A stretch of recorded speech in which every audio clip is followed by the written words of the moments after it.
Hello बच्चों, welcome to my channel. Myself Atish Kumar Pandey.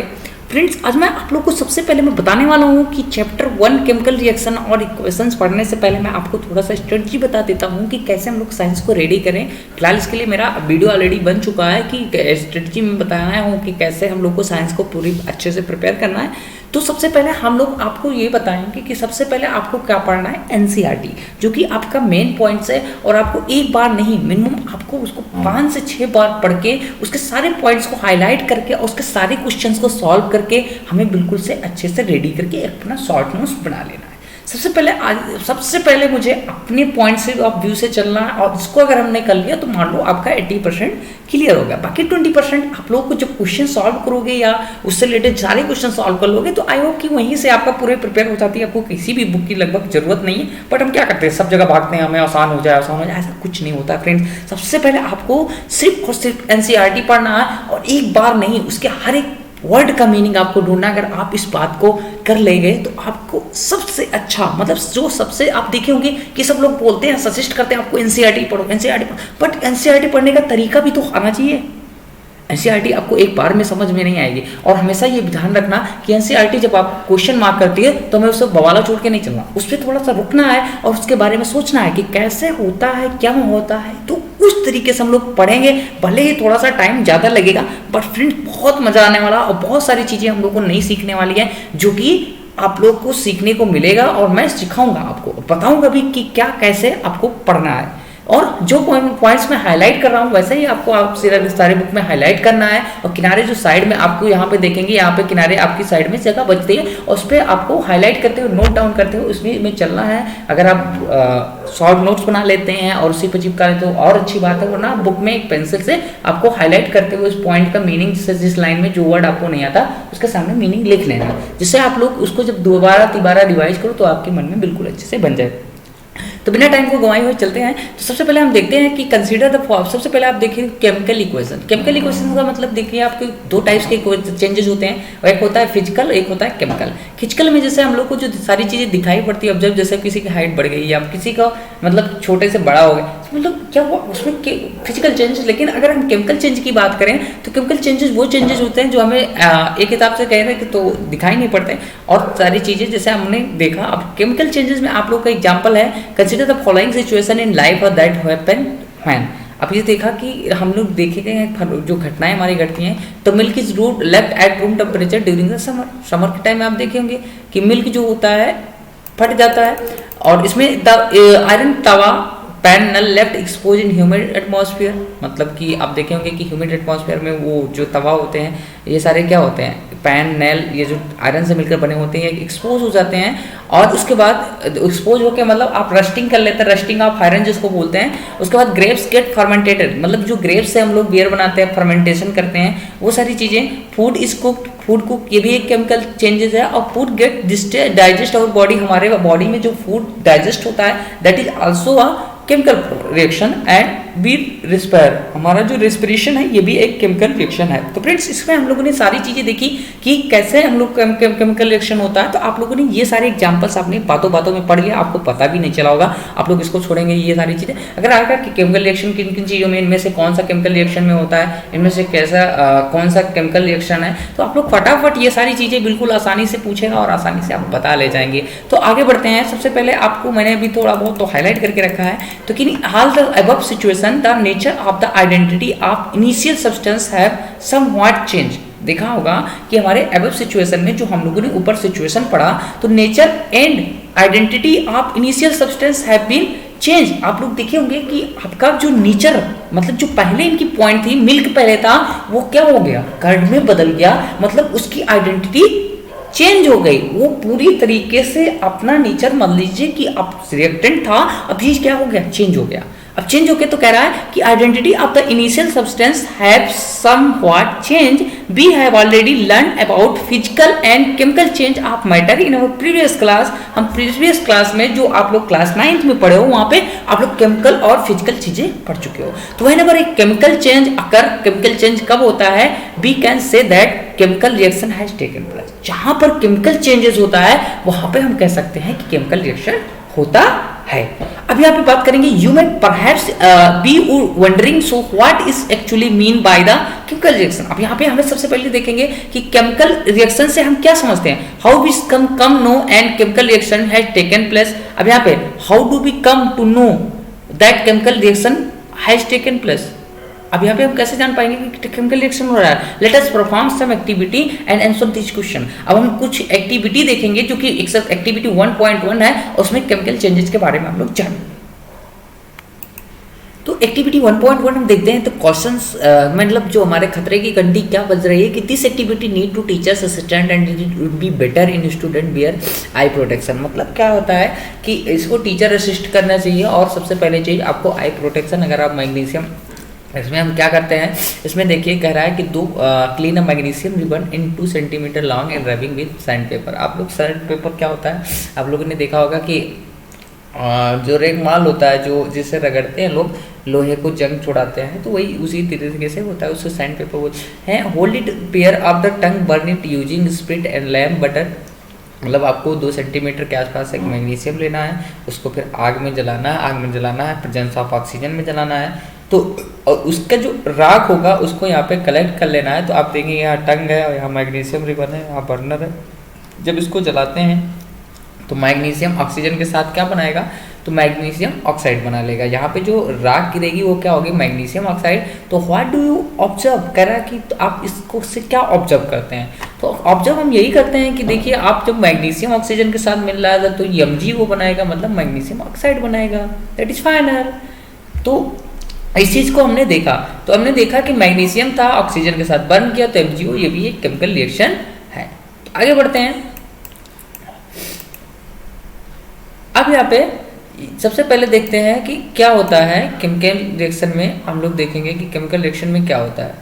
अब ये देखिए, you must have observe magnesium ribbon burn with a dazzling white flame and change into the white paper. अब this powder is magnesium oxide and form due to the reaction between magnesium and oxygen present. वही कह रहा है कि हमने observe किया कि magnesium river burn किया गया, ड्रेजलिंग इन फ्लेम, जब फ्लेम में जलाया गया तो ऑक्सीजन मैग्नीशियम था, मैग्नीशियम ऑक्सीजन के साथ मिला, MgO बनाया, तो हम इसको Mg+O2।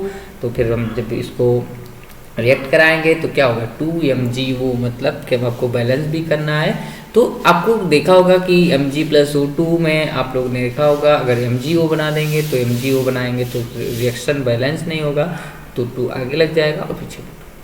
तो इस तरीके से हम लोग बैलेंस करना। अब हम आपको एक स्पेशल वीडियो बना देंगे जिसमें आपको सारी चीज़ें सिखा देंगे जो न्यूमेरिकल्स या हमारे उसमें सॉल्यूशन में ज़रूरत है, जो हमारे केमिकल रिएक्शंस में ज़रूरत है, उसके आपको वीडियो बना दूँगा। तो सबसे पहले हम बात करते हैं यहाँ पे आगे। तो take a nature solution in test tube, added potassium iodide and to what do you observe. कह रहा है कि take a nitrate solution in your test tube में आप नाइट्रेट सॉल्यूशन ले लीजिए and added a potassium iodide to this, what do you observe. अब यहाँ पे आपको देखना है, क्या देखना है कि आप लोग देखोगे कि 10 आयोडाइड को हम लोग उसमें हीट करेंगे तो क्या मिलेगा। अब यहाँ पे देखेंगे कि लेड नाइट्रेट मतलब PbNO3 जब इसके साथ रिएक्ट करेगा पोटेशियम आयोडाइड के साथ तो क्या बना देगा, PbI2 बन जाएगा, मतलब पोटेशियम आयोडाइड बन जाएगा, प्लस लेड आयोडाइड प्लस आपका बन जाएगा KNO3। मतलब पोटेशियम किसके साथ करेगा, नाइट्रेट के साथ रिएक्शन कर लेगा, और लेड जो होगा क्लोरायोडाइड की। तो ये double displacement type of reaction है। अभी हम लोग टाइप्स ऑफ रिएक्शन भी पढ़ने वाले हैं। तो एक्टिविटी 2 अब इसमें पूछा, आपका यहाँ से क्वेश्चन पूछा जा सकता है, what happened when potassium iodide lead nitrate added with potassium iodide. तो ये आपका इक्वेशन बहुत इंपॉर्टेंट है। तो इसमें एक्टिविटी जितनी भी चीज़ें हैं इसको मैं एक अलग से वीडियो बना दूंगा, जितनी भी एक्टिविटी है उन सारी चीज़ों पे, जिससे आपको क्वेश्चन आपको आसानी से मिल जाएगा। अभी तो फिलहाल हम लोग इसको रीड कर रहे हैं। हमारे दूसरे जो केमिकल रिएक्शन पार्ट 1 रहेगा, ये पार्ट 2 रहेगा, सेकेंड थर्ड रहेगा, जो मैं आपको फाइनल एक शॉर्ट में बना के दूंगा। मतलब इस 3 पार्ट्स में आपको बनाऊंगा, और चौथे पार्ट्स में आपको मैं सॉल्यूशन दूंगा जिसमें आप लोग इंपॉर्टेंट क्वेश्चन होंगे जो प्रीवियस ईयर में आए हैं, प्रीवियस ईयर में बन सकते हैं। तो हमारे ये चारों पार्ट आप एक चैप्टर को देखने के बाद आप ये नहीं कह सकते कि हाँ कुछ बचा है। मैं कोशिश तो यही करूँगा कि आपको ये चारों वीडियो चारों देखने के बाद आपके बुक्स से पूछा जाए, बाहर से पूछा जाए, कहीं से भी पूछा जाए, आपको पूरा फाइनल कराने की जिम्मेदारी मेरी है। और पढ़ने की जिम्मेदारी फ्रेंड्स आपकी है। आप और आई होप कि आप लोग अच्छे से करेंगे, क्योंकि आपको अच्छा लाइफ में करना है। तो आगे बढ़ते हैं। एक्टिविटी 1.2 भी इंपॉर्टेंट था। Take a few zinc granule in conic flask test tube and added dilute hydrochloric acid sulphuric acid in this figure. अब इसमें कह रहा है handle the acid with care. आपका कह रहा है कि भाई आपके पास एसिड है तो आपको, क्योंकि हार्ड स्ट्रॉन्ग एसिड है, तो इसमें कह रहा है zinc granules in a conical flask and test tube added dilute hydrochloric acid and sulphuric acid. अब यहाँ पे देखिए जिंक ग्रेन्यूल्स क्या होता है। जिंक ग्रेन्यूल्स में सबसे पहले आपको मैं बता, अब यहाँ पे देखिए जो एक्टिविटी 1.3 है, तो activity need teachers assistant handle with acid with care, ये सारी चीज़ें हैं। Activity take a few zinc granules and conical flask in a test tube added dilute hydrochloric acid and sulphuric acid in this. कह रहा है zinc में आप HCl या कुछ मतलब फ्लास्क में लेके, कोनिकल फ्लास्क में लेके आप उसमें हाइड्रोक्लोरिक एसिड या सल्फ्यूरिक एसिड डालते हैं, तो observe things happen and around the zinc granules क्या हैपन होता है, touch the conical flask test tube and they any change in temperature. अभी सारी चीज़ें हम देखेंगे। तो सबसे पहले आप देख लीजिए, कॉर्क है, ग्लास ट्यूब है, और यहाँ पे कोनिकल फ्लास्क है, और यहाँ पे डाइल्यूट सल्फ्यूरिक एसिड और जिंक ग्रेन्यूल। हमने जिंक ग्रेन्यूल था, जिंक के छोटे छोटे टुकड़े थे, जिसमें मैंने क्या किया, डाइल्यूट सल्फ्यूरिक एसिड मिलाया। Dilute sulphuric acid conical flask में मिलाया। हमने ऑब्जर्व क्या किया, हाइड्रोजन गैस प्रोड्यूस होता है एंड कोनिकल फ्लास्क हॉट, क्योंकि रिएक्शन करते हैं to do action of dilute acid के कारण क्या होता है, कोनिकल फ्लास्क हॉट हो जाते हैं and presence of hydrogen gas can be observe in form of bubbles. जो हाइड्रोजन गैस होती है किस में निकलती है, बबल्स के फॉर्म में, बाय ब्रिक्स एफिशिएंस एफर्वेसेंस एंड इसमें देखेंगे जिंक जो होता है सॉलिड स्टेट में होता है। इसमें मैंने H2SO4 जो कि एक्वस सॉल्यूशन है, एक्वस सॉल्यूशन का मतलब जिसमें वाटर मिला होता है। अब इसमें देखेंगे तो जिंक SO4 के साथ रिएक्ट करके जिंक सल्फेट बनाता है, प्लस हाइड्रोजन गैस जो बबल्स के रूप में होती हैं ये निकलती हैं। और ये जो फ्लास्क होता है आपका, बोला कि आपको क्या होता है, हीट हो जाता है। तो ये ध्यान रखना क्या है कि जिंक ग्रेन्यूल के साथ H2SO4 डाइल्यूट H2SO4 या HCl मिलाते हैं, तो उसमें क्या होता है, बबल्स के साथ हाइड्रोजन गैस निकलती है तथा जिंक सल्फेट एक्वस सॉल्यूशन में बन जाता है। तो ये रही आपकी एक्टिविटी 3। फ्रेंड्स यहाँ पे हमने देखा कि ये आपको मैं 1.3 भी बता चुका हूँ, तो आपने ये फटाफट इसमें भी देख लिया, वहाँ पे मैंने दिखाया। तो from the above 3 activity we can say that any of the following observation help to determine whether the chemical reaction taken. इसमें हम लोगों ने क्या देखा कि हम लोगों ने क्या डिटरमाइन कर पाया कि क्या नाम है, कैसे केमिकल रिएक्शन हुआ। तो हमने क्या देखा, हम लोग कैसे पता होता है कि केमिकल रिएक्शन, हम देखें कि स्टेट में चेंज हुआ। स्टेट में आपने कैसे चेंज देखा, यहाँ पे आप देखिए कि आपने देखा जिंक सॉलिड में था और कहाँ क्या स्टेट में, एक्वस स्टेट में पहुँच गया, और जिंक सॉलिड स्टेट में था, एक्वस स्टेट में पहुँच गया। H2 यहाँ एक्वस सॉल्यूशन में था, गैस सॉल्यूशन में। तो आप लोगों ने देखा कि स्टेट में चेंजेस हो गए। दूसरा आपने देखा चेंज इन कलर, देखा कि चेंज कलर में चेंज हो जाता है। एवोल्यूशन ऑफ गैस, आपने देखा कि गैस निकल रही है। तीसरी चेंज आपने देखा टेम्परेचर। तो हम इन 4 चीज़ों पे बात करेंगे, स्टेट चेंज हो जाता है, कलर चेंज हो जाता है, एवोल्यूशन ऑफ गैस होता है एंड चेंजेस इन टेम्परेचर, या तो टेम्परेचर में चेंजेस हो जाते हैं। तो एज वी ऑब्जर्व चेंजेस, अगर मान लीजिए केमिकल रिएक्शन हो रहे हैं तो ये 4 चीज़ें आपको ध्यान रखना है। As we observe the changes around us we can see that there is a large varieties of chemical reactions taking place around us. हमारे आसपास बहुत सारे कई वैरायटी के जो हमारे रिएक्शंस हैं वो टेक करते हैं। तो around the various types of chemical reaction and their symbolic representation in this chapter, इन सारी चीज़ों की हम बात करेंगे। तो सबसे पहले chemical reaction and equation. Chemical equation क्या होता है, तो activity 1.1 we can describe as when a magnesium ribbon, हमने 1.1 में पढ़ लिया है कि ribbon in burn it gets converted into magnesium oxide. आपने देखा मैग्नीशियम प्लस ऑक्सीजन मिलके क्या बना रहे हैं, तो मैग्नीशियम और ऑक्सीजन जो था आपका रिएक्टेंट, और ये आपका गिब्स आउट, मतलब कि अब गिब्स आउट में भी 2 होते हैं। इसमें जो साइन होती है, एक होता है एक ही डायरेक्शन में होता है, मतलब रिएक्टेंट टू प्रोडक्ट बन सकता है बट प्रोडक्ट टू रिएक्टेंट नहीं बन सकता। इसको बोलते हैं इरिवर्सिबल रिएक्शन।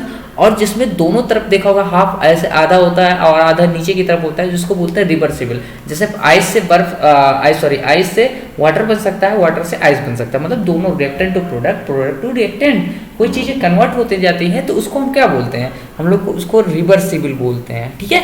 तो उसी तरीके से हम लोग केमिकल इक्वेशंस में देखा कि केमिकल इक्वेशंस क्या होते हैं। जब मैग्नीशियम के साथ ऑक्सीजन मिलता है तो मैग्नीशियम ऑक्साइड बनाता है, तो मैग्नीशियम प्लस ऑक्सीजन ये आपका रिएक्टेंट हो गया और मैग्नीशियम ऑक्साइड आपका प्रोडक्ट हो गया। तो इतना क्लियर हो गया।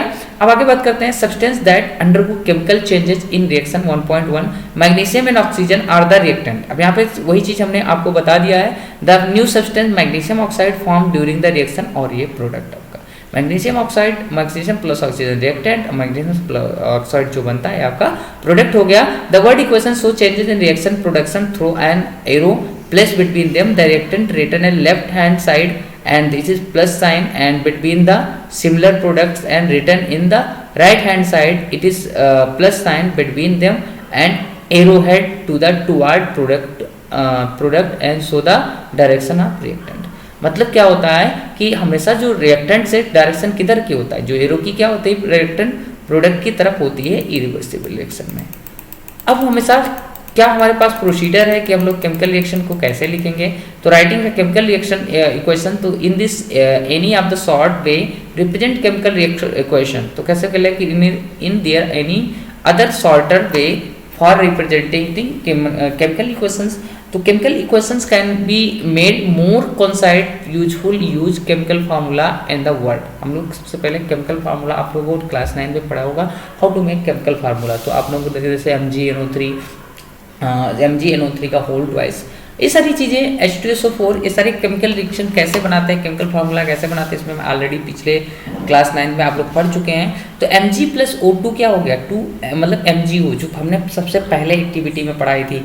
तो उसमें count and compare the number of atom each element on the LHS RHS the narrow and number of atoms each elements same as both side. तुमने देखा कि सबसे पहले रिएक्टेंट क्या होता है, दोनों तरफ number of elements, number of substance, जितना रिएक्टेंट उतना ही प्रोडक्ट। ये चीजें जब मैच कर रही होती हैं तब हमारा क्या होता है, एक कंप्लीट केमिकल रिएक्शन होता है, बैलेंस केमिकल रिएक्शन होता है। तो यहाँ पे आप देखेंगे कि Mg प्लस O2 आपका कंप्लीट नहीं है, क्योंकि यहाँ पे Mg 2 है, सॉरी ये 1 है और यहाँ पर ऑक्सीजन 2 है। तो इस वाली इक्वेशन को अगर हम 2 से मल्टीप्लाई कर देंगे तो यहाँ पर 2Mg प्लस 2 हो जाएगा, लेकिन यहाँ पर 2 O2 तो है बट Mg 2 नहीं है, तो ये यहाँ पे 2Mg और यहाँ पर MgO के पहले 2 लगा देंगे, फिर हमारा एकदम प्यारा सा बैलेंस है और आसानी से हो जाएगा।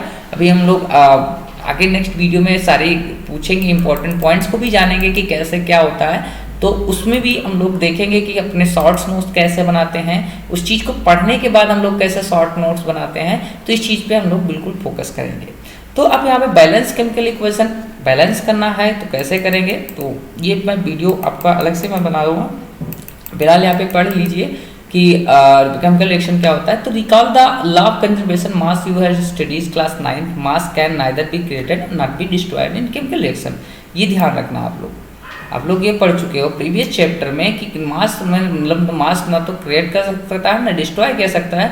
That is total mass of the elements present in the product of chemical reaction has equal to the total mass of element present in the reactant. ये कह रहे हैं कि मान लीजिए आपका H2O है, H2O में हाइड्रोजन और ऑक्सीजन का जो टोटल अलग अलग चाहे निकाल लीजिए, चाहे एक हमेशा टोटल के बराबर होता है। आप चाहे क्या कर लीजिए, छोटे छोटे पार्ट्स में किसी पॉपुलेशन को जोड़ दीजिए, मतलब तोड़ दीजिए, उसके बाद सबको जोड़ी तो एक उसके बराबर ही तो होगा। तो वही चीज कह रहा है कि mass neither be created not be destroyed, it is chemical reaction that is total mass of the elements present in the product and chemical reaction has to be equal the total mass of the elements present in the reacting। in other word कहें तो the number of atom of each elements remains same before after chemical reaction, hence we need to balance a Skeleton chemical equation and chemical balance।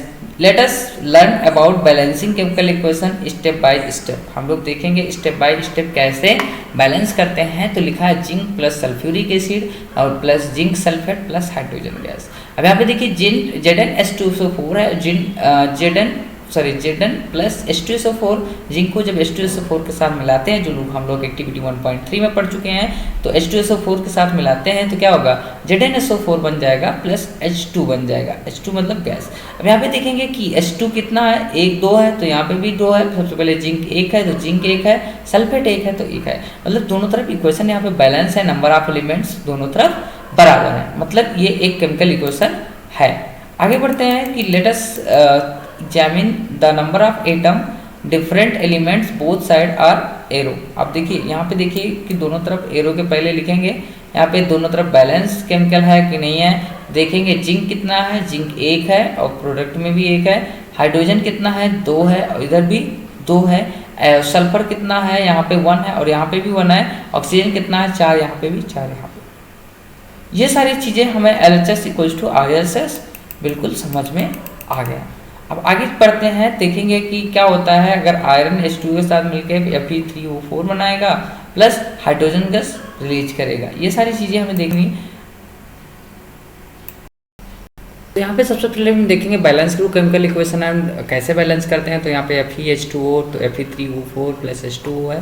तो यहाँ पे सबसे पहले हम सारे elements को लिख लेंगे जो जो इसमें इंक्लूडेड है। तो आयरन है, हाइड्रोजन और ऑक्सीजन तीनों को लिख लेंगे। अब इधर मैं रिएक्टेंट रखूँगा LHS, इधर प्रोडक्ट रखूँगा। तो LHS की जगह पे तुमने देखा कि 1 Fe इधर 1 है, इधर आपका क्या बनना है 3 बनना है, तो इधर दोनों तरफ मैंने लिख लिया। अब जिसको हमें पहले बराबर करना, तो Fe को अगर हम 3 से मल्टीप्लाई कर देंगे तो ये दोनों बराबर आ जाएंगे। हाइड्रोजन दोनों तरफ ऑलरेडी बराबर हैं। अब यहाँ पे फ्रेंड्स ऑलरेडी बराबर हैं, लेकिन हम ऑक्सीजन हमें बराबर करना है, इधर 1 है इधर क्या है 4 है। तो अब इधर ऑक्सीजन 4 है इधर 1 है, तो इसमें अगर हम हाइड्रोजन को 4 से मल्टीप्लाई करेंगे, इधर 4 से मल्टीप्लाई करेंगे तो हाइड्रोजन कितना हो जाएगा 8। अब हाइड्रोजन इधर हो गया 8 और इधर हो गया 2, तो इसको भी 4 से मल्टीप्लाई कर देंगे फिर आपका आ जाएगा। तो देखते हैं स्टेप 1 2 3 हम लोग फटाफट यहाँ पर देखा कि Fe को हमने बराबर किया, इसको मल्टीप्लाई किया और यहाँ पर H2 को। तो अभी भी देख रहे हैं कि आपका 4 यहाँ पे 8 हाइड्रोजन है, यहाँ पर 2 है और बाकी सारी चीज़ें बराबर हो चुकी हैं, लेकिन अभी भी बराबर नहीं हुई हैं। यहाँ पे Fe यहाँ पे 3 है और यहाँ पर 1 ही है।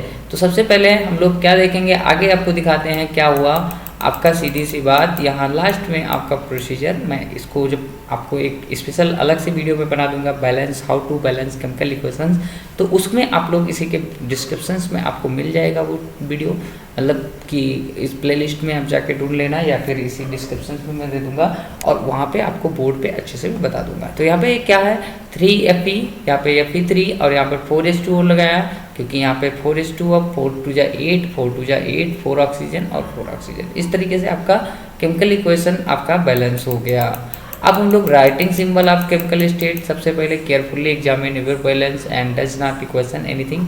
अब यहाँ पे देखेंगे कि हमारा रिएक्टेंट प्रोडक्ट क्या है and no information has been given to the equation of the physical state. आपने देखा कि इसका कोई इन्फॉर्मेशन फिजिकल स्टेट से रिलेटेड नहीं है, तो यहाँ पे सबसे Fe plus H2O gives out Fe3O plus 4H2O। अब यहाँ पे देखेंगे स्टेट क्या था, स्टेट यहाँ पे एक गैस था और यहाँ पे भी गैस, जिस स्टेट में उसी स्टेट में रह जा रहे हैं। सिर्फ ये क्या हो रहा है ऑक्साइड बना ले रहे हैं, क्या आयरन से आयरन सॉलिड से आयरन ऑक्साइड। तो कहाँ कह रहा है कि note the simple gas is use to H2O intake that it is reacted water use to from steam. Usually physical state are not included in the chemical equation unless it is necessary to specify them. Sometimes reaction conditions such as temperature, pressure, catalyst।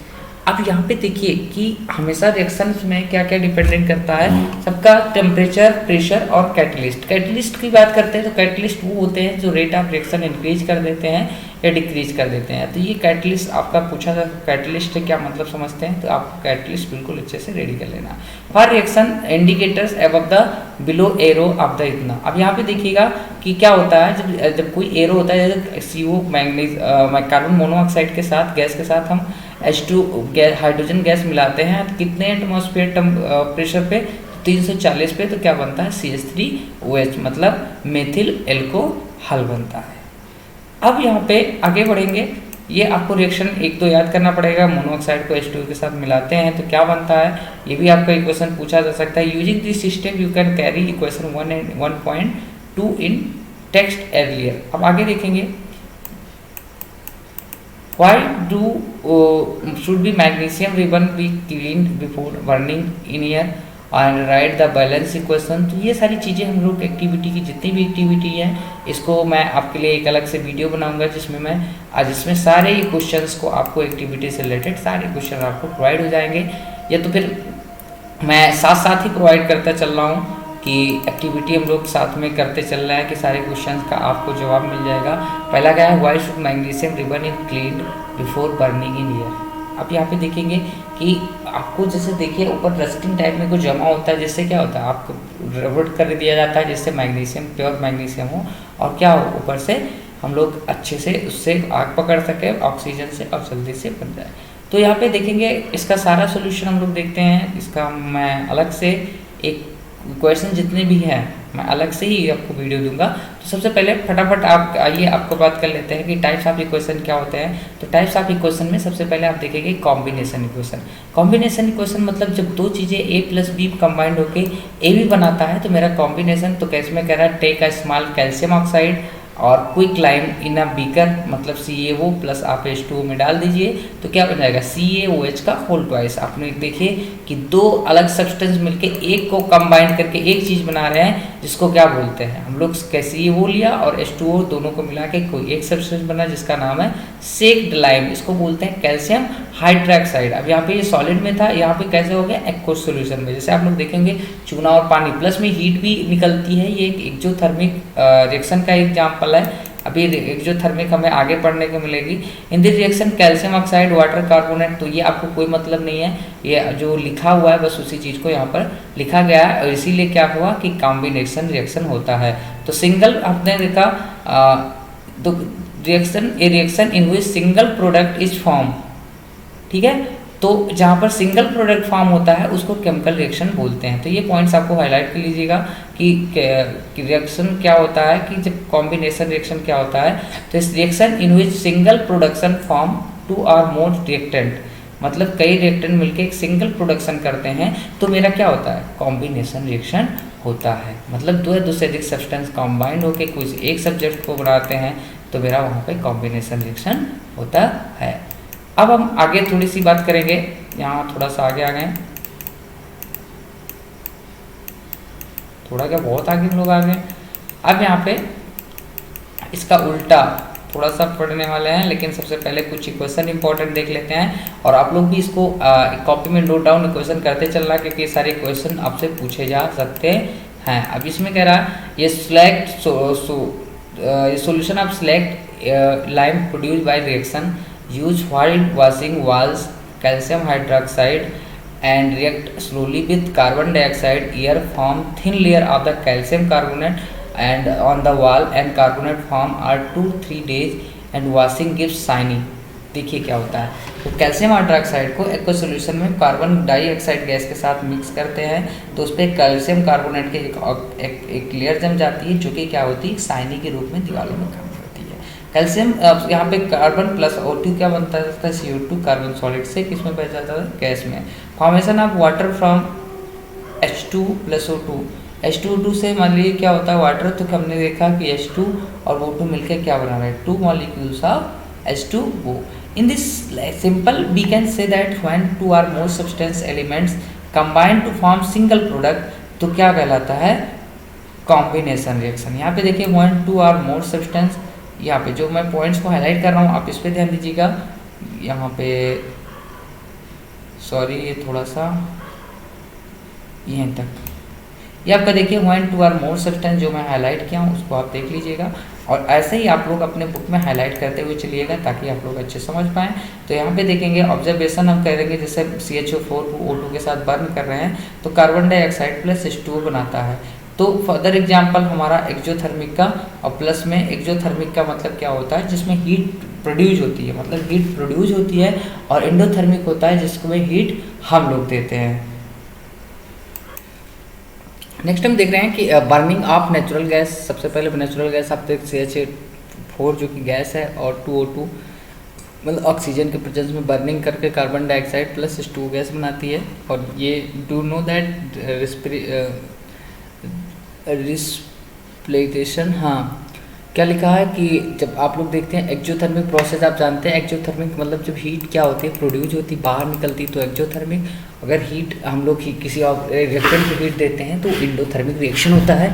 तो we all know that we need energy to stay alive, we get energy from the food we eat during this digestion, food broken down into simpler substance, for example rice, potatoes and bread contain carbohydrate, ये सारी चीज़ें, and broken down form glucose. मतलब हम जानते हैं खाना कैसे digest होता है, हम लोग क्या करते हैं कार्बोहाइड्रेट जो होता है ऑक्सीजन के प्रेजेंस में क्या करता है अलग अलग पार्ट्स में टूटता है। यहाँ पे आप रिएक्शन के माध्यम से समझिए कैसे C6H12 में ग्लूकोज है या ऑक्सीजन, जब हम लोग सांस लेते हैं तो ऑक्सीजन के साथ मिक्स होकर क्या बनाता है carbon dioxide H2O plus energy. यही हमारे बॉडी के अंदर जो फूड रिएक्शन होता है, ये फूड रिएक्शन ऐसी टाइप में होता है। तो decomposition of vegetable matter into compost also an example of exothermic reaction, ये भी एक एक्जोथर्मिक रिएक्शन का एग्जांपल है। जो कंपोस्ट खाद बनता है ये भी एक एक्जोथर्मिक रिएक्शन है। तो identify the type of reaction taking place in activity 1.1 where heat of the out along the formation of single product. आप लोगों ने देखा कि एक्टिविटी 1.1 में आप लोग कैसे बताएंगे कि कौन सा रिएक्शन है, तो ये सारी चीज़ें देखते हैं। तो अब यहाँ पे हम दूसरा बात करेंगे, हम लोग कॉम्बिनेशन बात कर चुके हैं, हम लोग डीकम्पोजिशन देखेंगे। ये आपका देखेंगे कॉम्बिनेशन का उल्टा होता है, वहाँ पे दो सब्सटेंस दो या दो से अधिक सब्सटेंस मिलकर किसी एक को फॉर्म करते हैं, बट यहाँ पर एक क्या होता है अलग अलग पार्ट्स में टूट जाता है। तो सबसे करेंगे कि take 2 gram of ferrous sulphate crystal and dry boiling tube, note the colour and ferrous sulphate crystal and heat boiling over a flame burner and spirit lamp show in figure 1.4 at colour of the observe the colour of the heating. अब यहाँ पे देखेंगे कि हम लोग boiling कोई tube ले लिया जिसमें हमने फेरस सल्फेट क्रिस्टल को डाल दिया है। अब यहाँ पे हम इसको जब बर्न कर रहे हैं तो क्या देख रहे हैं, तो correct way heating of the bottle containing crystal ferrous sulphate and smelting of the order. यहाँ पे देखेंगे, यहाँ देखिए आप लोग देखें रिएक्शन देखेंगे तो आपको आइडिया आ जाएगा, और इसको आप लोग नोट डाउन करते चलिएगा। तो 2FeSO4 को जब हम हीट करते हैं तो क्या बनता है Fe2O3 plus H2O2 plus SO3 बनता है। ये भी सारी चीज़ें देखो, ये यहाँ सॉलिड है, यहाँ भी स्टेट सेम स्टेट है, बट यहाँ पे सल्फर मतलब सल्फर इसके सॉलिड स्टेट में के साथ रहता है, यहाँ पर गैस के रूप में हो जाता है। तो in this reaction we have observe that a single reactant break down into a give simpler product, this is composition reaction. यहाँ पे एक सिंगल क्या हुआ, एक प्रोडक्ट कई पार्ट्स में बट गया, और कॉम्बिनेशन में हम लोग देखते थे कई मिलके एक को फॉर्म कर रहे हैं, लेकिन यहाँ पर फेरस सल्फेट कई पार्ट्स में बट गया, जिसको हम लोग बोलते हैं डीकम्पोजिशन रिएक्शन। तो डीकम्पोजिशन रिएक्शन के बारे में देखेंगे कि तो हम लोग आगे चल के हम लोग डिफिनेशन पढ़ेंगे। तो decomposition reaction calcium carbonate oxide contain oxygen, यहाँ पे एक और एग्जांपल देखते हैं, CaCO3 को जब हीट करते हैं तो कैल्शियम ऑक्साइड प्लस CO2 बनता है, ये भी आपका डीकम्पोजिशन का एक एग्जाम्पल है। यहाँ पे देखेंगे do you observe emission of brown fumes, यहाँ पे देखिए take 2 gram of nitrate powder and in a boiling point and tube, hold the boiling point with a pair of tongue and heat flames shown in figure 1.4। तो do you observe note down the change of any। अब इसमें हम लोग क्या करेंगे, इसमें आप लोग को क्या करना है, 2 ग्राम नाइट्रेट पाउडर लेना है जो कि बॉइलिंग ट्यूब के साथ, एंड उसको थोड़ी देर बॉइलिंग की उस पर होल्ड करके रखना है, और हीट ओवर अ फ्लेम जब तक मतलब कि जो हीट होती है या ऐसे न निकलने लगे इस तरीके से, तब तक हम लोग को हीट करना है। अब आप लोग क्या ऑब्जर्व करते हैं इसको हम लोग देखेंगे। अब यहाँ पे देखेंगे कि 2PbNO3 जबकि सॉलिड स्टेट में हीट करने पे 2PbO lead oxide plus 4NO2 जो कि नाइट्रोजन डाइऑक्साइड और ऑक्सीजन में कन्वर्ट हो जा रहा है। तो ये भी एक डीकम्पोजिशन एग्जाम्पल का एग्जाम्पल है।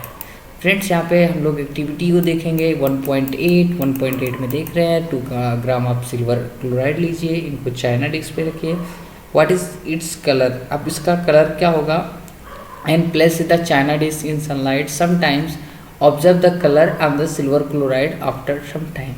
अब आप लोग देखेंगे कि क्या होता है, you will see that white silver chloride turn grey. आप लोग जब वाइट सिल्वर क्लोराइड रखेंगे तो क्या होगा, उसमें कन्वर्ट हो जाएगा grey in sunlight, that is due to decomposition of silver chloride into silver chlorine by chemical equation. अब यहाँ पे AgCl जब इसमें रखेंगे तो Ag प्लस Cl2 में कन्वर्ट हो जाता है, जिसके कारण क्या होता है उसका जो वाइट से क्या होता है कलर ग्रे में कन्वर्ट हो जाता है। अब लोग देखेंगे silver bromide also we have same way, इसी तरीके से सिल्वर क्लोराइड, सिल्वर ब्रोमाइड, ये सारी चीज़ें जो भी ये है ये भी ऐसे सेम यहाँ पे भी Ag और प्लस Br2 मतलब ब्रोमीन गैस के रूप में निकल जाएगी। तो this the above reaction are use to black and white photography. ये आपका रिएक्शन AgBr जो होता है आपका फोटोग्राफी में यूज होता है। अब यहाँ पे से भी क्वेश्चन हो सकता है कि कौन से सब्सटेंस फोटोग्राफी में यूज होता है, तो आप लोगों को बताना है AgBr। What is the form of energy causing this decomposition. अब कौन कौन सी एनर्जी होती हैं, कौन कौन सी एनर्जी निकलती हैं, तो we have seen that decomposition reaction require energy either in form of the heat, light और इलेक्ट्रिसिटी और ब्रेकिंग डाउन द रिएक्टेंट। मतलब क्या होता है उसको ब्रेकिंग डाउन कैसे, हम लोग देखे थे डिकम्पोजिशन मतलब एक सब्सटेंस कहीं में ब्रेक होता है तो उसको ब्रेक कैसे करेंगे, या तो हीट से या तो लाइट इलेक्ट्रिसिटी या तो हम लोग कोई ना कोई एनर्जी हम लोग गिवन करेंगे उसके बाद। तो ये लगभग डिकम्पोजिशन जो होते हैं आपके एंडोथर्मिक रिएक्शन होते हैं, जबकि हमने कॉम्बिनेशन में देखा था कि एक्जोथर्मिक और ये जो होते हैं एंडोथर्मिक होते हैं। एंडोथर्मिक जिसमें हम लोग हीट को देते हैं। अब यहाँ पे इस वाले क्वेश्चन में हम लोग देखेंगे यहाँ पे solution is substance X used for white washing, name of the substance. ये सारे क्वेश्चंस मैं आपको एक अलग से वीडियो पर्सनल बनाऊंगा जिसमें मैं आप लोगों को बताऊंगा। अब एक सर एक्टिविटी 1.9 देख लेते हैं। 1.9 जो कि इम्पोर्टेंट है, ये है आपके डिस्प्लेसमेंट रिएक्शन के बारे में। डिस्प्लेसमेंट रिएक्शन के बारे में तो कह रहा है take 3 iron nails and clean by the rubbing with sand paper. इसको भी नेल्स को आयरन नेल्स लेंगे उसको क्लीन कर लेंगे। उसमें कह रहा है कि take 2 test tubes mark A और B। हम लोग 2 टेस्ट ट्यूब ले लेंगे जिनको A और B के नाम से मार्क कर लेंगे। And each test tube about 10 ml of copper sulphate solution. उसमें कॉपर सल्फेट सॉल्यूशन होना चाहिए और आयरन नेल यहाँ पे कॉपर सल्फेट सॉल्यूशन, यहाँ पे थ्रेड और यहाँ पे टेस्ट ट्यूब जैसा कि यहाँ पे आपका बना हुआ है। After 20 minute take out the iron nail. अब उसके बाद हम लोग क्या करेंगे, इसको बाहर निकालेंगे। After 20 minute take out the iron nail and copper sulphate solution. Compare the intensity of the blue colour of copper sulphate solution in test tube. अब यहाँ पे देखेंगे कि कॉपर सल्फेट सॉल्यूशन में ब्लू कलर को टेस्ट करेंगे कि क्या इसकी कंडीशन है। तो इसमें from the compare the intensity of blue colour of the sulphate solution and test tube A and B. Figure 1.8b also compare this color iron nails dipped into the copper sulfate solution and with the one kept aside। मतलब क्या करोगे, 2 थी हम लोगों ने, तो एक को हमें कॉपर सल्फेट में डुबो देना है और दूसरा एक साइड में रखना है।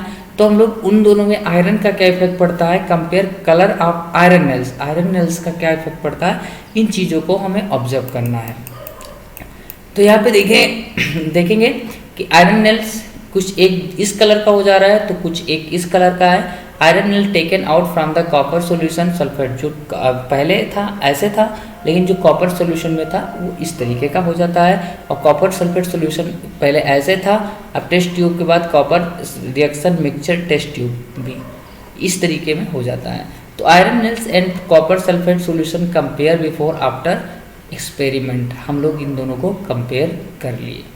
अब आगे देखेंगे क्या होता है। Why does iron nail become brownish in colour and blue colour in copper sulphate solution fade. अब इसका रीजन देखेंगे तो हम लोग Fe जब CuSO4 के अंदर मिलाया तो FeSO4 बनाया और प्लस कॉपर जो कि आयरन सल्फेट, कॉपर सल्फेट से क्या बन जाता है आयरन सल्फेट, इसलिए उसका कलर चेंज हो जाता है। इन this reaction iron has displaced remove another elements copper and copper sulfate solution and reaction take place displacement reaction।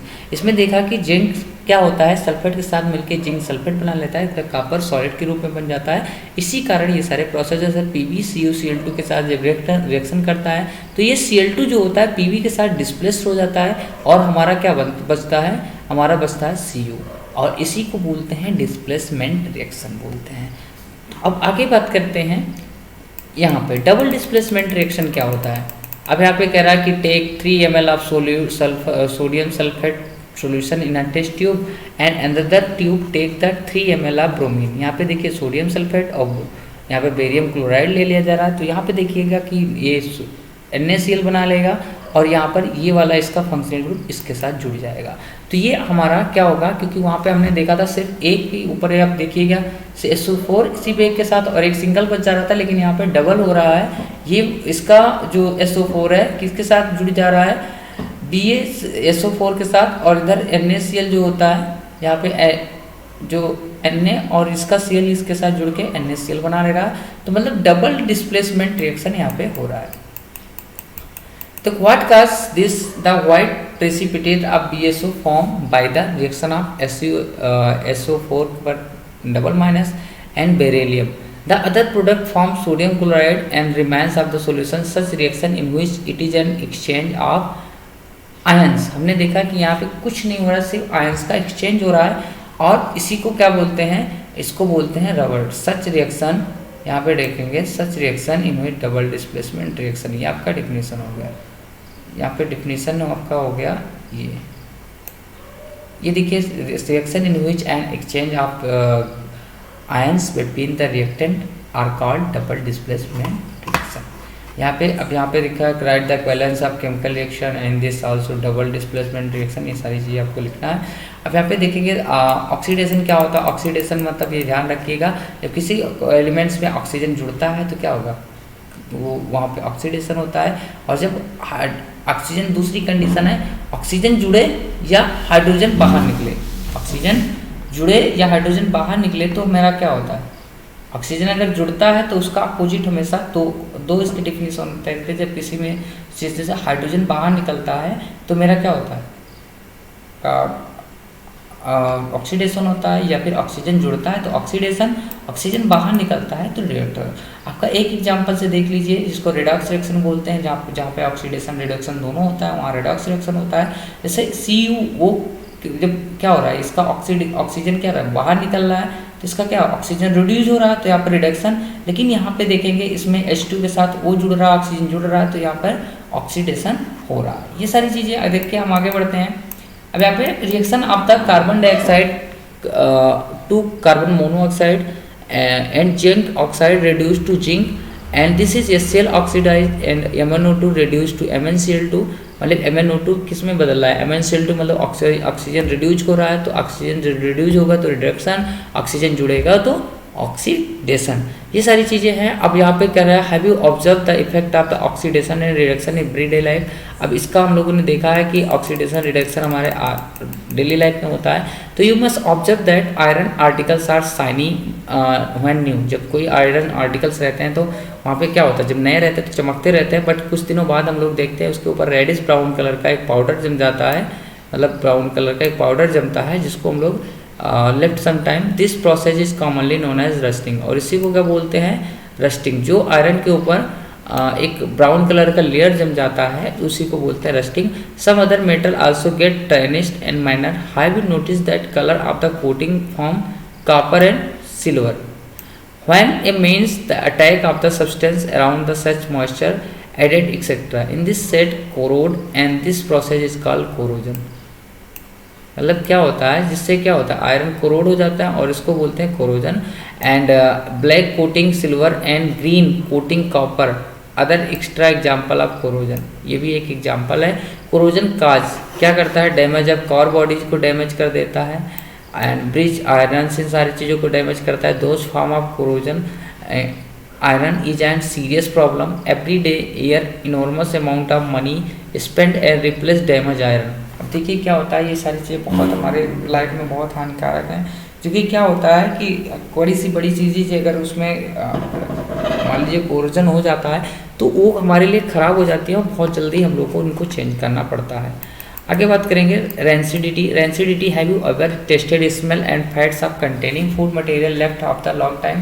देखा होगा आपने कि कोई ऑयली चीज़ें हम लोग रख देते हैं अगर लॉन्ग टाइम, तो उस पर एक ग्रीन कलर का एक लेयर जम जाती है, जिसको बोलते हैं हम लोग क्या बोलते हैं, रेंसिडिटी बोलते हैं। तो oil oxidise by become rancid and smell taste change. अब यहाँ पे देखिए वन फैट्स, यहाँ पे इतना देखिए, usually substance which prevent oxidation are added to food containing fats oil keeping food air container help so that down its oxidation and do fat chips manufacture usually flush back chips gas such as nitrogen prevent the chips. देखिए oxygen gas जो होता है ज़्यादा reactive होता है क्योंकि oxygen पर आपका डबल माइनस होता है, और जितना जिसके पास कम माइनस होता है उतना ज़्यादा रिएक्टिव होता है। तो जब देखो ऑक्सीजन के प्रेजेंस में कोई चीज़ रखा जाता है तो ज़्यादा दिन तक नहीं चल पाती, लेकिन उसी तरीके से अगर चिप्स में अगर पूछा जाए कौन सी गैस भरी जाती है तो चिप्स में आपका नाइट्रोजन गैस भरा जाता है जिससे वो सेफ रह सके। अब यहाँ पे अगले सेशन में हम लोग देखेंगे, फिलहाल आई होप कि ये आपका टॉपिक क्लियर हो गया।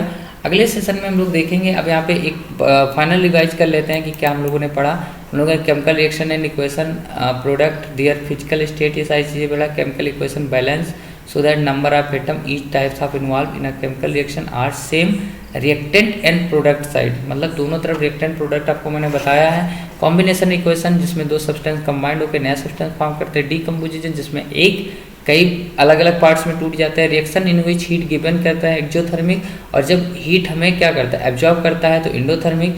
When element displace another elements compound तो उसको क्या बोलते हैं displaced answer. And two different atom groups atom exchange in double displacement, जैसे क्या होता है ये दो के बीच एक्सचेंज होता है तो क्या होता है वो डबल डिस्प्लेसमेंट रिएक्शन होता है। Precipitation of reaction produce insoluble salt, मतलब जो इनसोल्यूबल साल्ट होते हैं वहाँ पे प्रेसिपिटेशन बन जाता है, मतलब नीचे जाके बैठ जाते हैं। इसको क्या बोलते हैं पानी में जैसे मैंने क्या डाला बालू तो नीचे जाके प्रेसिपिटेट हो गया। तो reaction of the involve in gain on loss of the oxygen hydrogen substance is the gain oxygen और loss of hydrogen reactant loss of oxygen gain hydrogen. ये सारी चीज़ें आप लोगों ने रिडॉक्स सेक्शन में पढ़ लिया है। तो हम लोग अगले वीडियो में मिलते हैं। एक देखिए हमने आपको बताया कि हम आपको 4 वीडियो पढ़ाएंगे। अभी तो हम लोग एनसीईआरटी आपको फाइनल कर लेना है। अगर आप एनसीईआरटी बिल्कुल अच्छे से क्लियर कर ले जाते हैं, सारे क्वेश्चन का आंसर दे ले जाते हैं, तो ये मान के चलिए आपका 70-80% आपको इस चैप्टर से रेडी हो गया है। अब रेडी क्या हो गया, आप लोग एक अपना नोट्स बनाइए जिसको फाइनल जाते समय 1 या 2 पेज में आप रखिए, जिससे आपको पॉइंट टॉपिक देखने के बाद आपको पूरा याद आ जाए और आप वहाँ पे अच्छे से ग्रुप कर सकें। तो हमारे ख्याल से पहला आपका होगा, फिर दूसरा आपको बताया जाएगा, दूसरा जो होगा आपका जो क्वेश्चन है उसको सॉल्व कराया जाएगा, तीसरा जो हमारा एक फाइनल नोट्स है वो, फोर्थ जो होगा एकदम से आपका फाइनल जो कि बहुत छोटे स्तर पे बनाया जाएगा, और इस तरीके से हम लोग सॉल्व करेंगे। तो फ्रेंड्स हम लोग मिलते हैं एक अगले वीडियो में और एक नए आंसर के साथ सारे, और जो भी प्रीवियस ईयर पेपर आए हैं जितने भी टाइप्स के क्वेश्चन से बन सकते हैं मैं आपको पूरा प्रोवाइड करने की कोशिश करूंगा। तो सेकंड वीडियो देखना मत भूलिएगा, और हो सके तो चैनल को लाइक सब्सक्राइब जरूर कीजिएगा और शेयर ज़रूर कर दीजिए, ताकि हमारे कुछ फ्रेंड्स जो हैं जो काफ़ी चिंतित हैं ये सारी चीज़ों को लेकर कि कैसे क्या स्ट्रेटजी अपनाई जाए, उनके लिए बिल्कुल एक वरदान साबित होने वाली है। तो मिलते हैं अगले वीडियो में, तब तक के लिए बाय बाय।